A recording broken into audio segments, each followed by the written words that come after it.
Bharat China మధ్య సహృద్భావ సంబంధాలకు బాటలు వేస్తూ చైనా పర్యాటక కేంద్రం వుహాన్లో ఇరు దేశాధినేతల మధ్య జరుగుతున్న అనధికార శిఖరాగ్ర భేటీ రెండో రోజుకు చేరింది.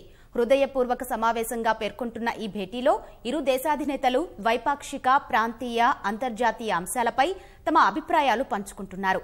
శుక్రవారం ప్రధాని మోదీ, చైనా అధ్యక్షుడు జిన్పింగ్ మధ్య తొలిదశ చర్చలు జరగ్గా ఇవాళ కూడా ఇరువురి మధ్య మంతనాలు కొనసాగుతున్నాయి.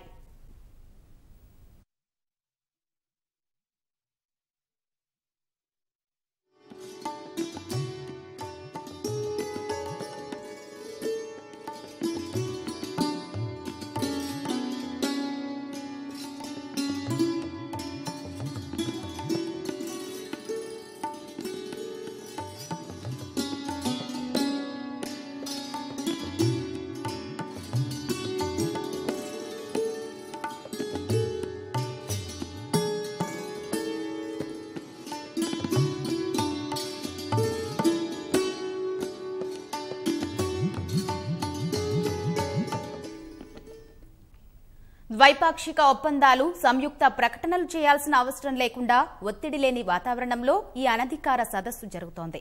స్థానిక కాలమానం ప్రకారం ఇవాళ ఉదయం 10 గంటలకు వుహాన్లోని ఈస్ట్ లేక్ వద్ద మోదీ, జిన్పింగ్ కలిసి నడిచారు.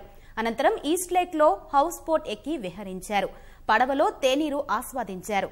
వుహాన్ నగరం ఈస్ట్ లేక్ అతిపెద్ద మంచినీటి సరస్సు. ఇది చైనాలో ప్రముఖ పర్యాటక కేంద్రంగా విలసిల్లుతోంది.